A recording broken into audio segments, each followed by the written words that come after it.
Let's continue with functions in this section 2.3. So remember a function, f, from a set A to a set B, sends every element of A to a unique element of B. So everything in the domain gets sent to some unique element in the codomain.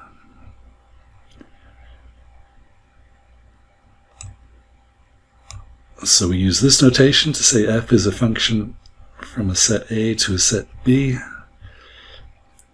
And this notation means that little a gets sent to little b. F of A equals B.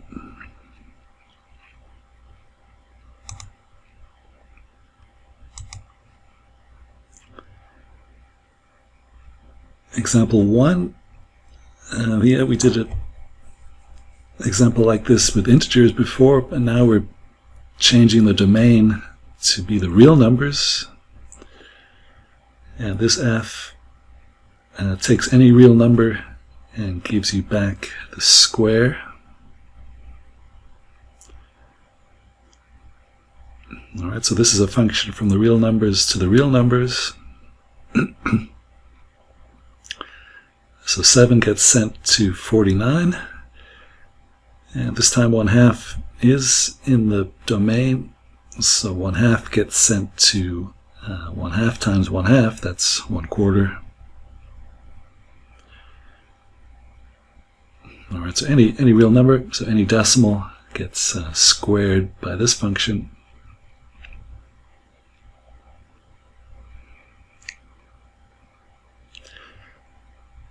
If S is, so in general, if S is any subset of the domain, then we can make a set called f of S.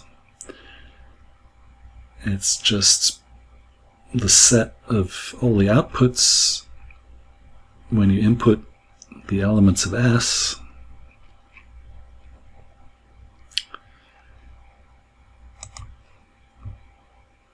Alright, so f of a set S, a subset of the domain, is equal to this set. It's the set of all f of x's such that x is in S. Alright, so usually f just sends elements in the domain to elements in the codomain, but we can let f act on subsets of the domain like this. So for example, if S is this set of real numbers, then for our squaring function, f of S is going to be this set.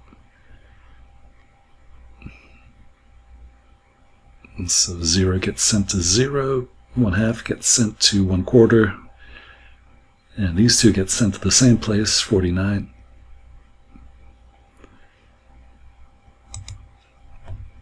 So yeah, we can call this the image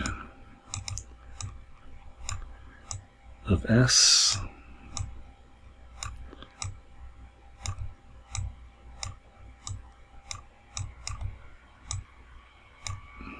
Alright, so S sends these numbers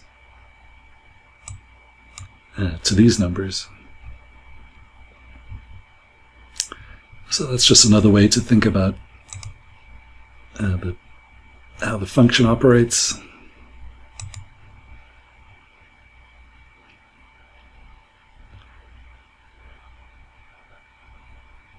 So if we have a function f sending A to B, so A is the domain, B is the codomain,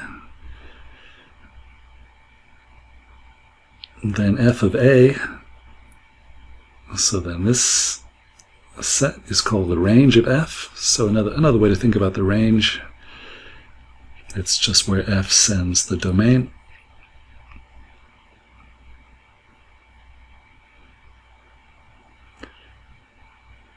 Remember, yeah, as we did last time. So a function is onto if its codomain is equal to its range,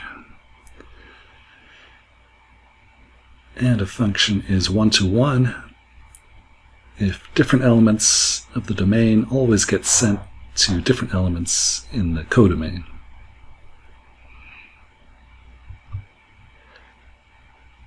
So yeah, we looked at these last time. So the two key properties of functions to look out for: are they onto, and are they one-to-one?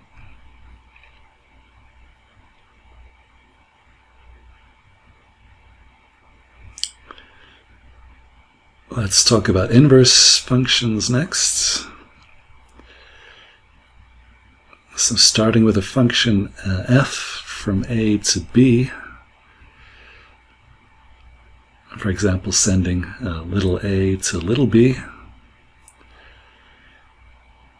If this function is one-to-one and onto, then we can make a new function, this time from b back to a, called the inverse of f. And with this notation, so f, it's like a power, but it's not really a power. This is the inverse function notation. F with a -1 superscript.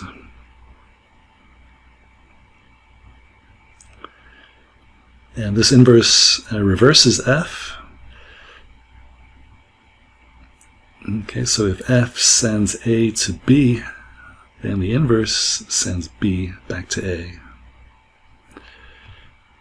Alright, so the inverse, it's a function from b to a. If f is a function from a to b, then the inverse goes the other way. Yes, so these inverses, the idea is they reverse all the arrows.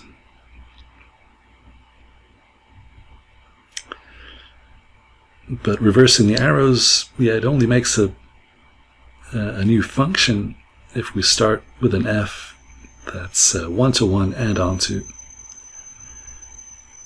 Alright, so f has to be a one-to-one correspondence for this reversing procedure to make a function.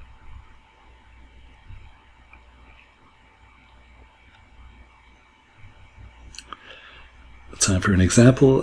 Let A be the set 0, 1, 3. B is the set 2, 8, 9. Okay, let f be a function from a to b given that does this. So it sends 0 to 2, 1 to 9, and 3 to 8. Find f inverse, the inverse of f.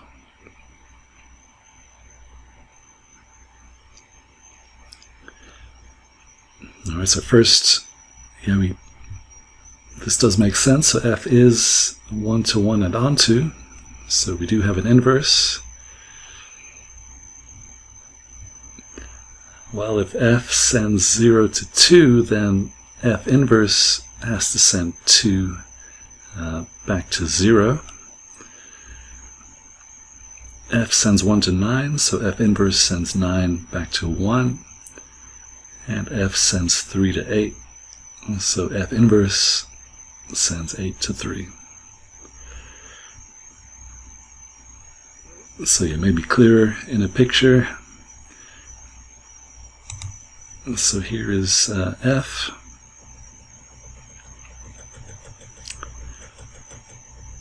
So f is a one-to-one and onto function from a to b.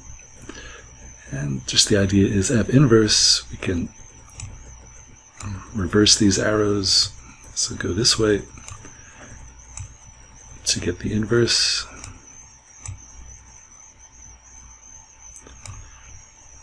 Alright, so if you draw the b first, so now b, so that the codomain of f is now the domain of f inverse.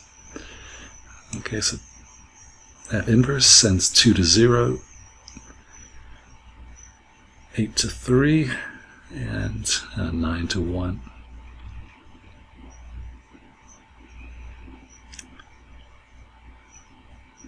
All right, so that's the main idea. So the inverse sends, just reverses the arrows of the original function.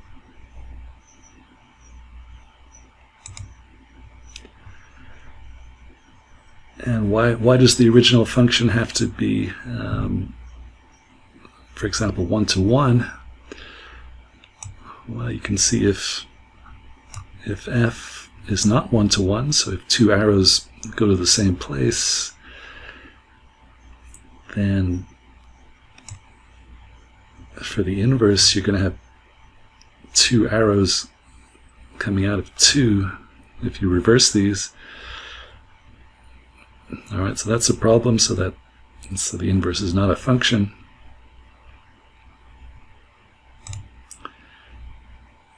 And you also have a problem if, suppose there was no arrow hitting 2, well then there'd be nothing to reverse coming out of 2, so the inverse would not be defined on the whole domain, the whole of B, so that would be another problem. Alright, so if you start with a function that's 1 to 1 add on to, then the inverse is going to make sense as a function. That's what I'm trying to say.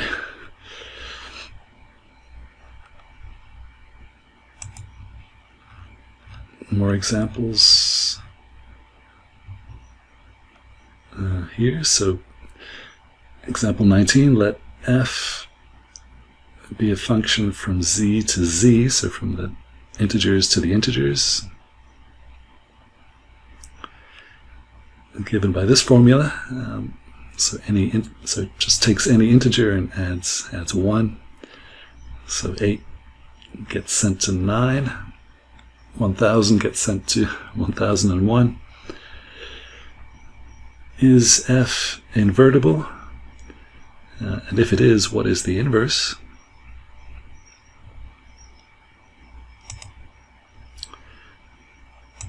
Yeah, so invertible just means does f have an inverse? In other words, is f 1 to 1 and onto?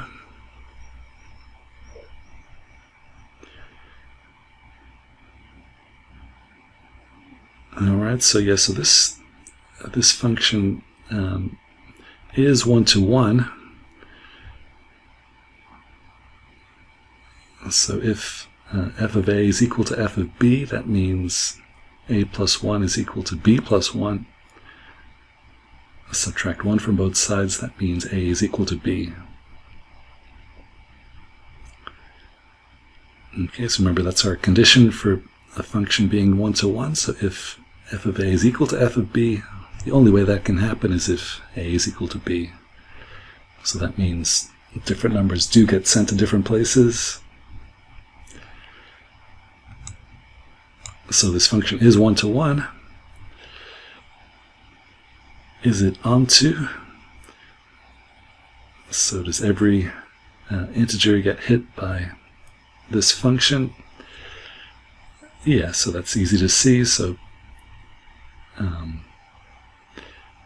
for any integer y,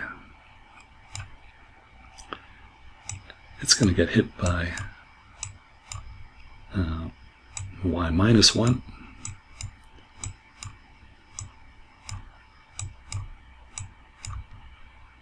Alright, so if you put in y minus 1, the function just adds 1. So y minus 1 plus 1 is y.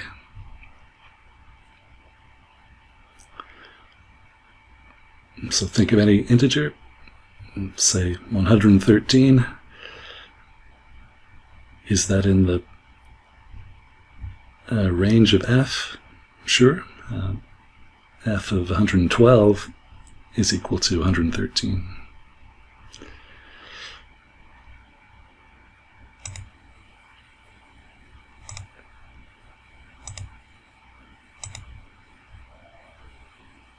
Alright, so this function is invertible. It does have an inverse.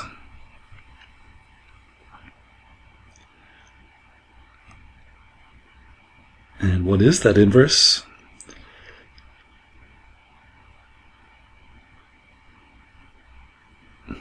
so yeah, we can work it out here. So suppose that y is the image of x. So we're saying f of x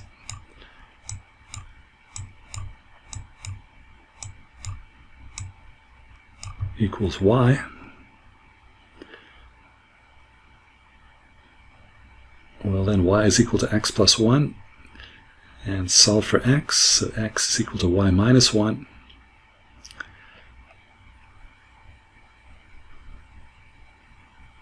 So we've just seen this, so that means y minus 1 is the unique element of z that is sent to y by f.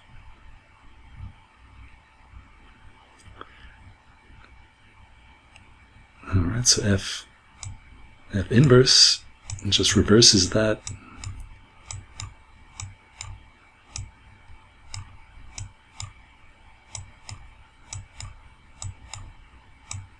So if f sends x to y, then f inverse is supposed to send y to x. Well, if f sends y minus 1 to y, then f inverse sends y to y minus 1.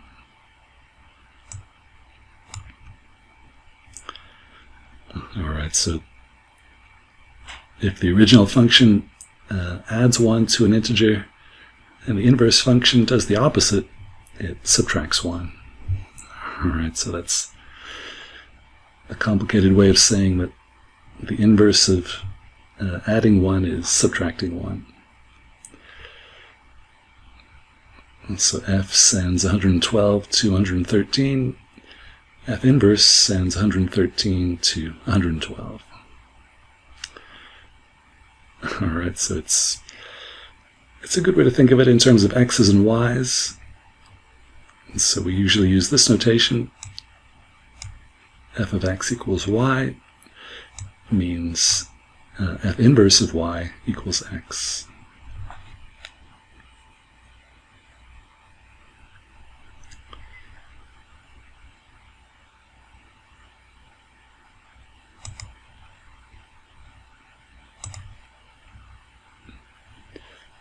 Let's look at these examples. Yes, so we saw this f already. So f is a function from the real numbers to the real numbers, and it just squares any real number. Is this f invertible? Okay, so again that means does f have an inverse? Is f 1 to 1 and onto? This f is not invertible, so here we see it's not 1 to 1, so these two different numbers get sent to the same place. They have the same square.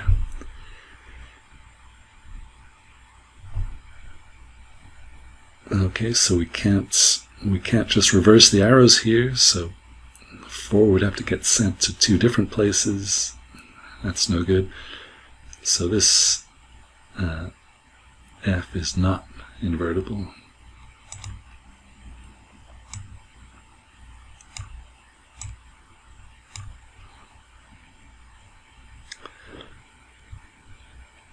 Alright, but yeah, we can fix the problem.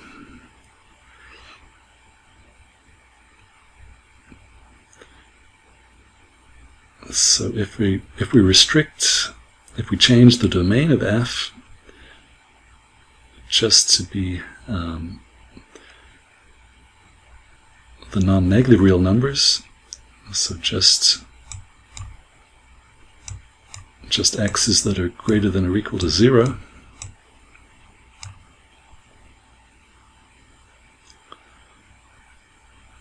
Okay, so now we're leaving out the negative numbers, so that gets rid of our problem here.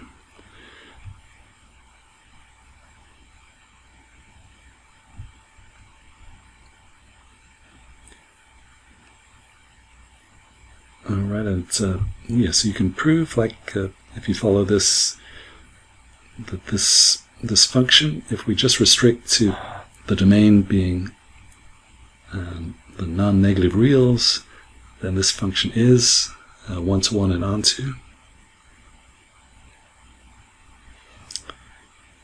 And the inverse function, so what's the reverse of squaring?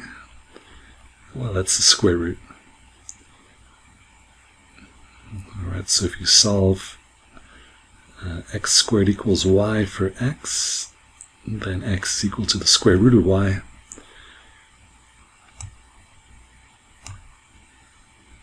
Alright, so we get this inverse function. So for example, if f of 3 is 9, f inverse of 9 is 3. So no issues with pluses and minuses.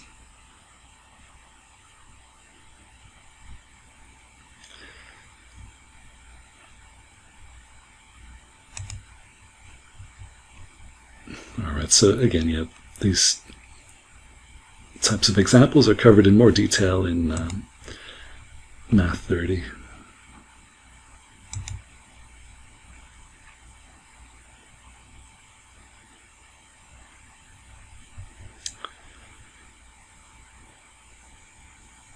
Yeah, just making a point here about the notation. Yes, again, it's a common mistake to think, to look at this as an f to the power negative 1, which usually means reciprocal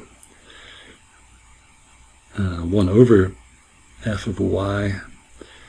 But that's, so in this context, that's not correct.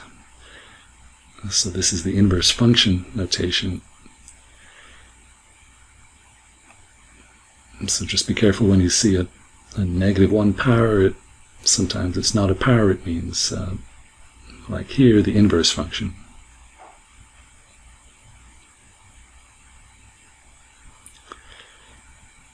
Alright, so a few more topics to get out of this section.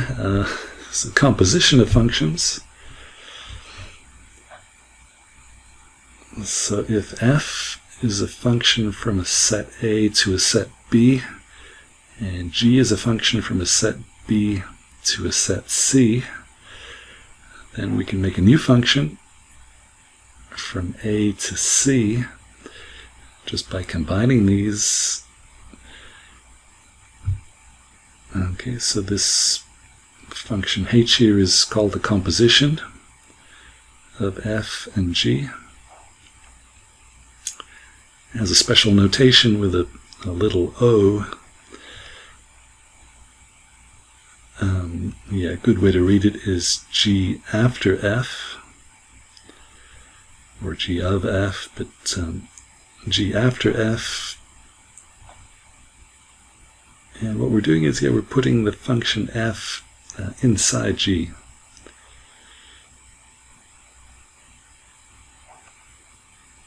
Alright, so this extra operation you can do with functions, yeah, you can't do with numbers. So you can put one function inside the other. Okay, so what's happening here is, so we're starting with some little a inside this set. Okay, then f of a is in here. And then g is going to send that f of a to something in C. So we're kind of combining these two to get a new function from A to C.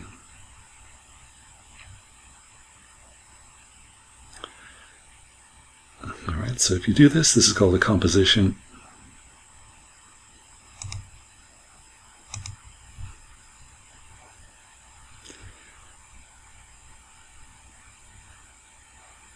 Let's see that in action. So for some simple functions, so let's say A is this set, here's B, and here's C,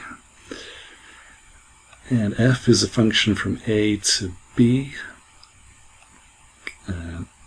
So F sends 3 to B, 4 to D and 5 to A. And G is a function from B to C.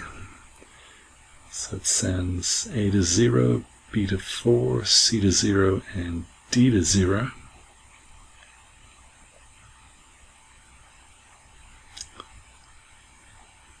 Alright, so F, these are the arrows for F, a function from A to B.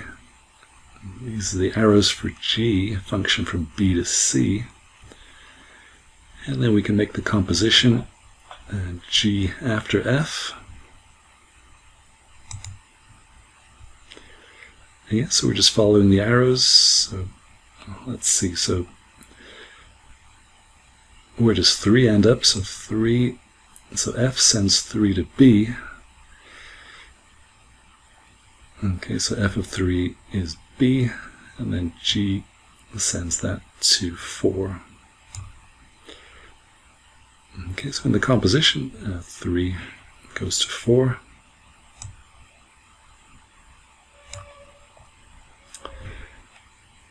Where does 4 go? So F sends 4 to D, and then G sends D to 0. And so combining these, 4 goes to 0.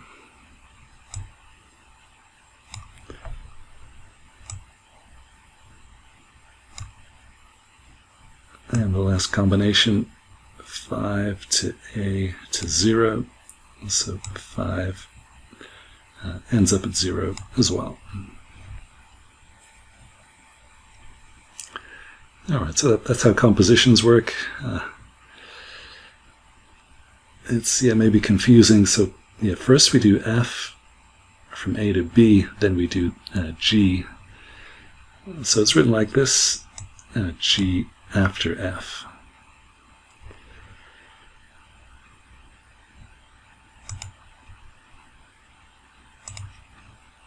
So the G is on the outside. You do F first, so that's on the inside.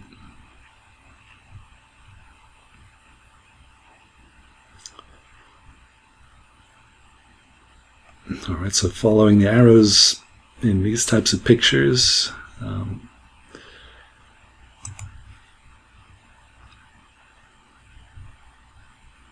here's the composition notation again. This is F after G, the other way around, so that's G first, then F.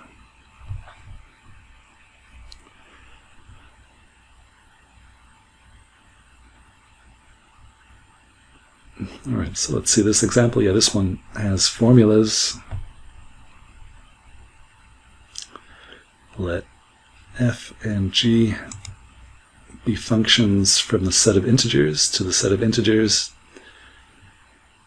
with these definitions. So F sends an integer x to 2x plus 3, and G sends an integer x to 3x plus 2. So what is the composition of F and G? And the second question, what is the composition of G and F?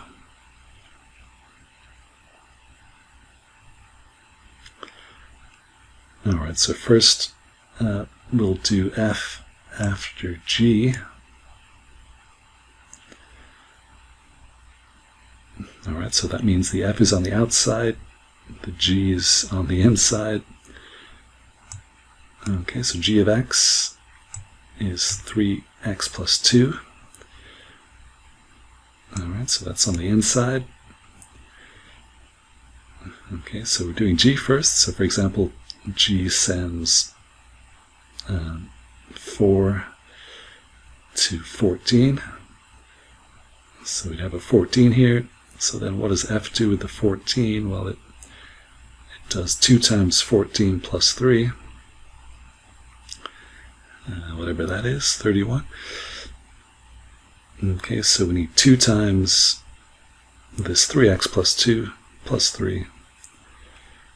So that's 6x plus 4 plus 3, 6x plus 7.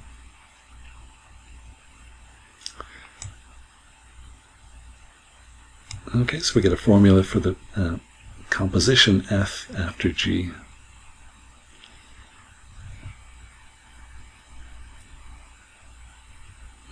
Alright, so yeah, so again, starting with 4, so 4, is that what I started with? Oh yeah, so 4, G sends 4 to 14, and then F sends 14 to 31. So we're kind of combining that in one step.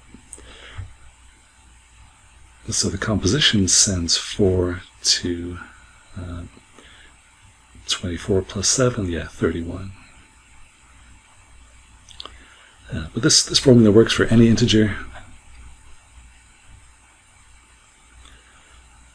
If we do it the other way around, if we do G after F, so if we do F first, so X gets sent to 2X plus 3, and then where does G send 2X plus 3? Well, G, whatever you give G, it multiplies by 3 and adds 2. So multiply 2X plus 3 by 3 and add 2. Do the algebra. Yeah, we're getting 6X plus 9 plus the 2. Okay, so we get a different formula. So yeah, it does make a difference which function goes first.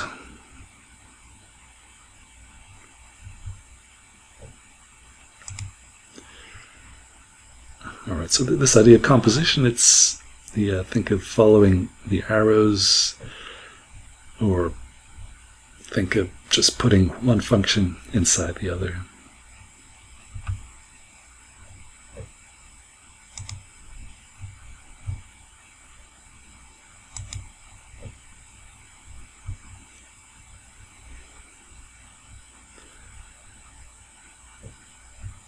All right, so continuing that idea, we need the identity function on a set A.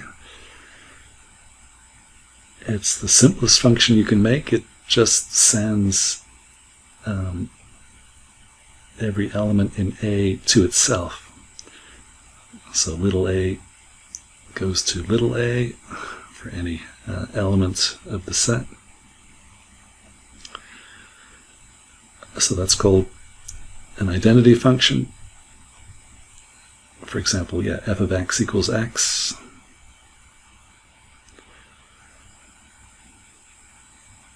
So why do we need that? Well, if you think about composing a function with its inverse,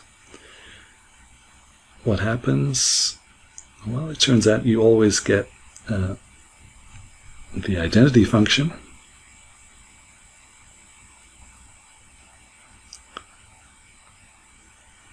Okay, so if you compose, it doesn't matter which way you do it. If you do f inverse after f, that will be the identity on the domain of f. Or if you do f after f inverse, that'll be the identity function on the codomain of f. Yeah, let's go back to example 2.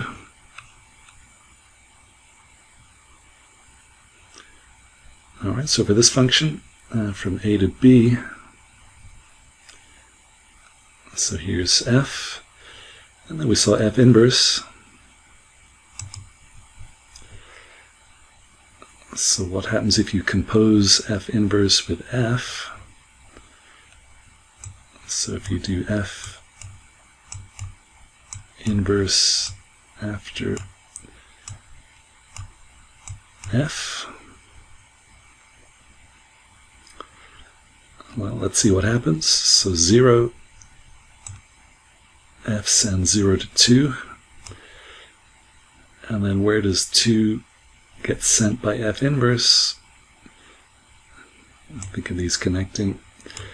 It gets sent back to 0. Okay, so this composition send 0 to 0. 1 goes to 9, and 9 goes back to 1. Okay, so it sends 1 to 1, and no surprise, 3 gets sent to 3.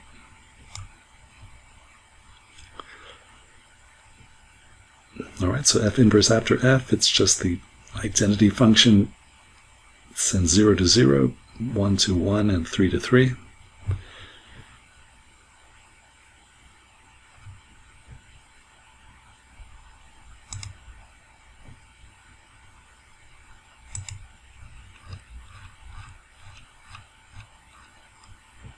Alright, so that's what I was saying here. So f inverse after f is the identity function on A.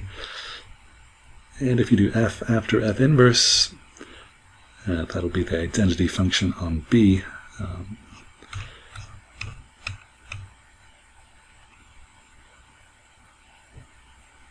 So start with f inverse, so 2 goes to 0, and then f sends 0 back to 2. Okay, so f after f inverse sends 2 to 2, 8 to 8, and 9 to 9.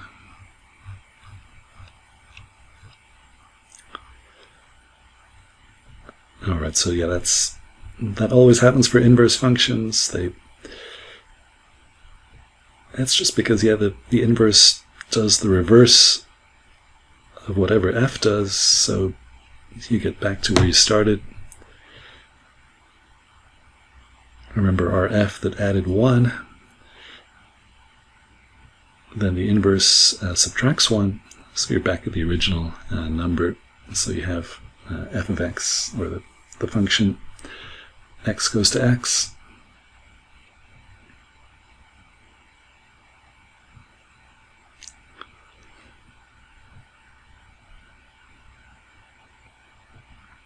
Alright, and just to finish this long section, let's look at 2 more examples of functions. So the floor function, we'll need this later. So this is a function from the real numbers to the integers. How does it work? Well, it sends any real number to the biggest integer that is less than or equal to it.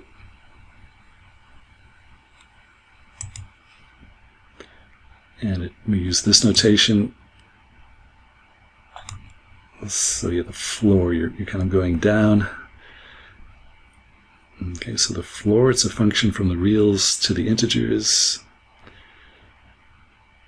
And a real number x gets sent to the integer n. That means that n is less than or equal to the real number x. And we're choosing n as big as possible.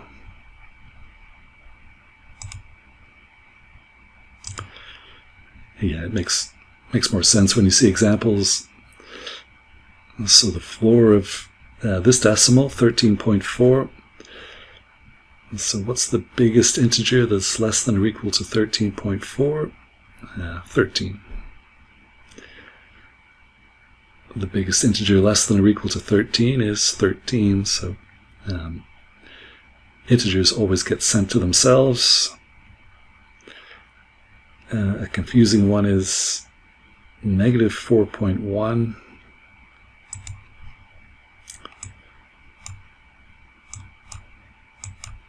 So here's negative 4. Negative 4.1 is a bit further to the left. So the biggest integer less than or equal to negative 4.1 is negative 5. So negative 4 would be greater than negative 4.1. Okay, so for the floor function, you're going smaller, you're going to the left.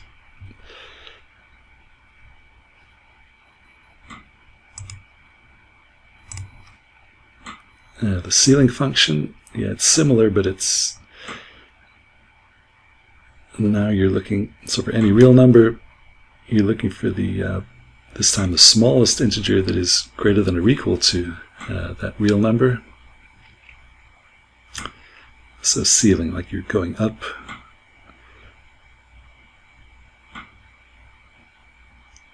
So the smallest integer that's greater than or equal to 13.4 is 14. The ceiling of 8 is 8. And for negative 4.1, the ceiling function gives you negative 4. Alright, so the output is always an integer. For the ceiling, you're going up. For the floor, you're going down. And yeah, these both send integers to themselves.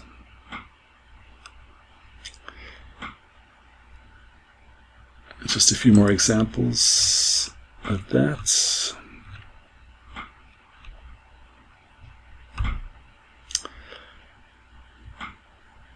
So yeah, the floor of 1/2 is 0. So go down to 0, but the ceiling of 1/2 is 1. Okay, more examples here. The floor of 3.1 is 3. The ceiling of 3.1 is 4.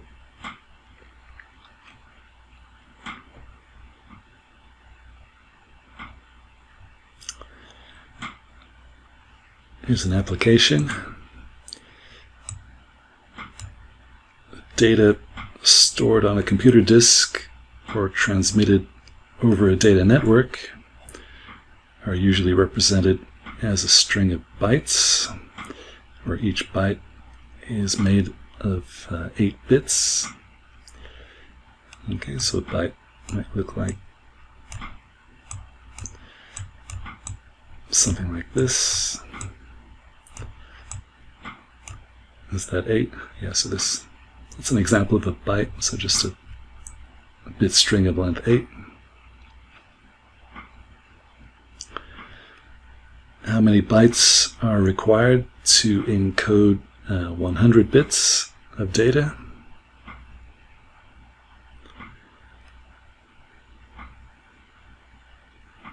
Alright, so each byte is made of 8 bits, so we want to make sure we have enough to cover 100 bits.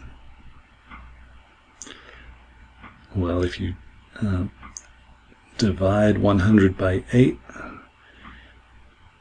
you get 12.5. Okay, so we need to go up to the next whole number of bytes, so we go up to 13. So we need here the ceiling function. So what's the smallest integer that's greater than or equal to 100 over 8? Alright, so we need 13 bytes. Yeah, so we're kind of rounding up. Yeah, we don't want to go down, so if we use 12, then that's not enough. 12 times 8 is 96, so we're a few bits short. Alright, so yes, often if you're working with decimals, you want the nearest integer either going up or going down, so that's why the floor and ceiling functions are so useful.